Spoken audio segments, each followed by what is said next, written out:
climbs a rock was his companion. From there, he spots a human house and gets very excited. Meanwhile, Lizzie tells Tinker Bell that she tries to explain things to her father, but he doesn't believe her. Looking at her diary, she says, "I wish I could fly like you. Then I could also take care of flowers like you do."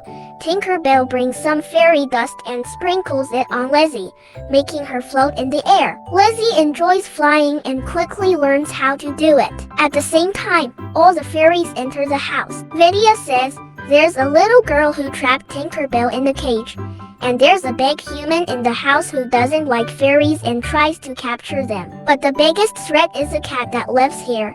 Hearing the word cat, all the fairies get scared. Inside the room, the cat sees the fairies and starts chasing them. It almost catches Clank, but he falls onto some plates, spreading dust everywhere. The plates rise into the air due to the magic, and the fairies sit on them and float away.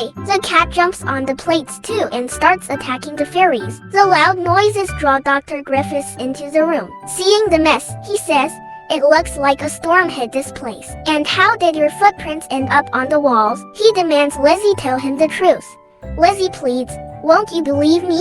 I was flying in the air with the help of a fairy." Dr. Griffiths gets angry and says, "Fairies are imaginary. You've been talking nonsense."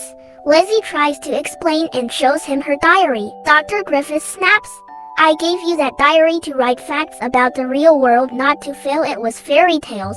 He starts tearing down all the fairy pictures from Lizzie's room. Tinker Bell, seeing this, gets very angry and confronts Dr. Griffiths. He gets scared upon seeing her. Lizzie tells him not to be afraid, that Tinker Bell won't harm him. Just as Dr. Griffiths is about to trap Tinker Bell in the bottle, Vidya arrives and pushes her out of the way, getting trapped in the bottle herself. Lizzie pleads with her dad to let her out, but he says he's taking the fairy to the museum and leaves.